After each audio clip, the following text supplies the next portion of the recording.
উপস্থিত আজকে যারা এই সম্মিলিত পরিষদের জন্ম দিয়েছেন, নেতৃত্ব দিয়েছেন, সেই কাজী মনিরুজ্জামান মনির, সাবেক সহসভাপতিবৃন্দ, বিজিএমইএ সম্মানিত সভাপতি, আমাদের সম্মানিত নেতা, জাতীয় সংসদের সাবেক চিফ হুইপ ফারুক ভাই সহ নেতৃবৃন্দ যারা মঞ্চে আছেন, তাদের সবাইকে আমি শুভেচ্ছা এবং স্বাগত জানাচ্ছি। সম্মিলিত পরিষদের পক্ষ থেকে আমার সামনে প্রবিষ্ট পোশাক শিল্পের সম্মানিত মালিক ভাই বোনেরা, আজকে যেমন একটি স্লোগান আমরা কিছুদিন আগে দেখেছি যে বুকের ভিতর দারুণ ঝড়, বুক পেতেছি গুলি কর।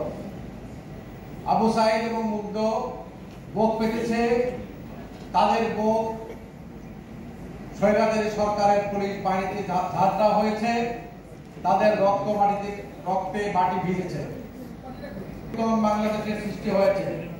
প্রিয় ভাই বোনেরা আমার, আমিও ৭১ সালে মুক্তিযুদ্ধ করেছি।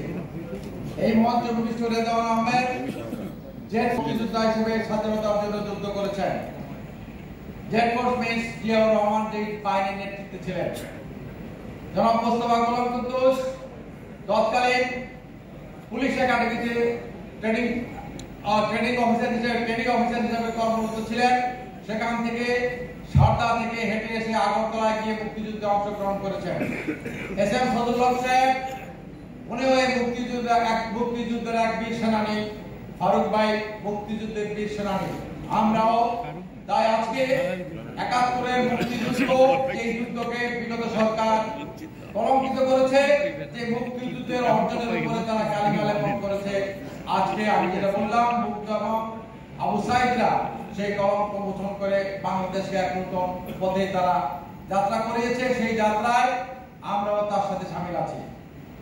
আমরা মানুষের অধিকারের কথা বলি, আমরা মানুষের কথা বলার স্বাধীনতার কথা বলি, আমরা মানুষকে বেঁচে থাকার জন্য যে অবস্থা, বেঁচে থাকার জন্য যে প্রয়োজন, সেই প্রয়োজনের কথা যদি না বলি তাহলে সেটা হবে না। তাই আজকে আমি মনে করি এই দেশের জন্য আমি যেমন যুদ্ধ করেছি, এই দেশের মানুষের অর্থনৈতিক মুক্তির জন্য আমি কাজ করেছি। ৮০-র দশকের শেষ দিকে জনাব রেজাউল আহমেদ, যিনি একটু আগে বক্তব্য রাখলেন, সম্মিলিত পরিষদের প্রতিষ্ঠাতা এবং বিজিএমের ৩বারের সভাপতি হিসাবে, আমার মনে আছে মিরপুরে একটি ছোট্ট বাসা বাড়িতে, যে বাড়িটি একটা অ্যাপার্টমেন্ট বাড়ি ছিল, সেই বাড়িতে উনি কারখানা প্রতিষ্ঠা করেছিলেন। সেই লোক ৩বার বিজেপির সভাপতি হয়েছে। আমারও ফর্মাল কোনো বড় কোনো ফ্যাক্টরি কাঠামো ছিল না, আমিও বাসাবাড়িতে একটি ছোট্ট বাসাবাড়িতে কারখানা করেছিলাম ৮০ দশকের শেষ দিকে। আমার মনে হয় মঞ্চে যারা আছেন অনেকে এরকম ছোট ছোট বাসাবাড়িতে সেই দিন ইনফরমালি এই পোশাক শিল্পের সৃষ্টি হয়েছিল। কিন্তু ধীরে ধীরে আজকে এই পোশাক শিল্প একটি সাফল্যের ইতিহাস রচনা করেছে।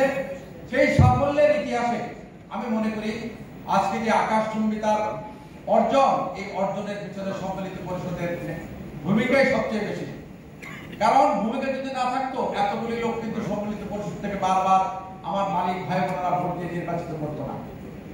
তাই আজকে সম্মিলিত পরিষদ এই পোশাক শিল্পের ইতিহাস রচনাকারী সংগঠন, যে সংগঠন বারবার সংকটের সমস্যায় এই শিল্পের মালিকদের পাশে দাঁড়িয়েছে, মালিকদের হয়ে কথা বলেছে, সরকারের সাথে যুদ্ধ করেছে। আমার মনে আছে বেগম খালেদা জিয়া যখন দেশের প্রধানমন্ত্রী, তখন শেখ হাসিনার নেতৃত্বে এই দেশের বিরোধী দল ১৭৪ দিন ৭৫ দিন টানা হরতাল করেছে।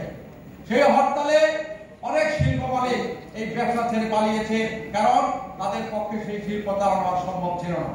সেই সময় বিজিএমের সভাপতি ছিলেন জনাব রেজাউল আহমেদ। আমার আজকে স্পষ্ট মনে করে বাইতুল মোকাররমের সামনে আমরা বাংলাদেশের পোশাক শিল্প মালিকদের সংগঠন বিজিএমইএ তৎকালীন সময়ে আমরা এই সরকার প্রধানকে রেজাউল আহমেদ খালেদা জিয়ার কাছে স্পষ্টভাবে বলেছেন, হয় আপনি পোশাক শিল্পের সমস্যার সমাধান করবেন, না হয় আপনি সরকার পদত্যাগ করবেন।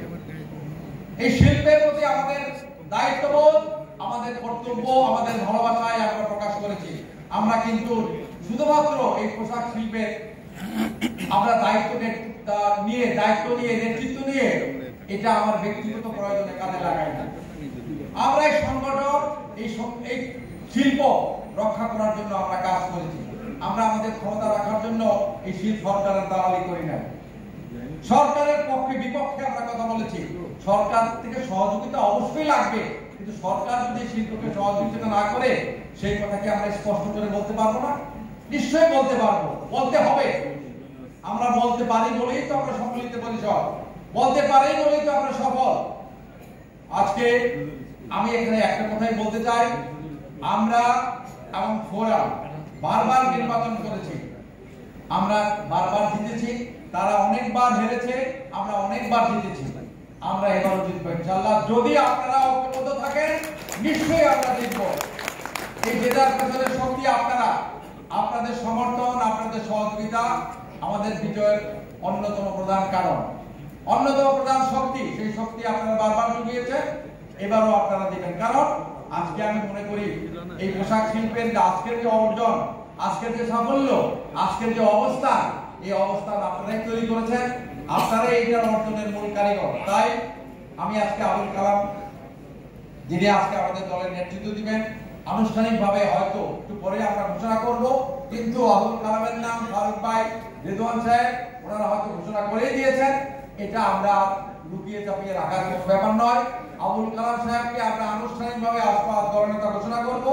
তার সাথে আমাদের সমন্বয়ক, আমাদের কোঅর্ডিনেটর এবং চিফ কোঅর্ডিনেটর এবং কোঅর্ডিনেটর নামও আজকে আমরা ঘোষণা করব, যারা আগামী নির্বাচনে আমাদের এই সম্মিলিত পরিষদকে নেতৃত্ব দিবেন, সহযোগিতা করবেন, পরিচালনা করবেন।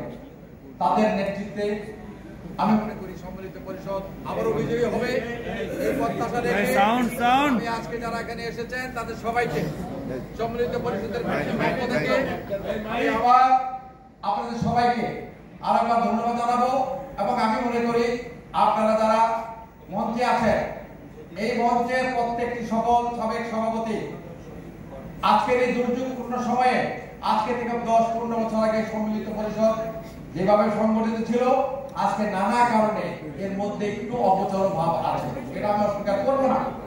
সেই অগোচরটাকে আমরা গুছিয়ে নিয়ে আমরা আমাদের বিজয়কে নিশ্চিত করতে পারবো। কিন্তু আমি একটা কথা আপনাদের কাছে চাইবো, যারা আজকে মঞ্চে আছেন, সম্মিলিত পরিষদের সফল সভাপতিবৃন্দ, আপনাদেরকে আমাদের কথা দিতে হবে, আপনারা আগামী নির্বাচন নয়, শুধু নির্বাচনের পরেও এই শিল্পের সংকটে, শিল্পের সমস্যায় আপনারা আমাদের সাথে থাকবেন।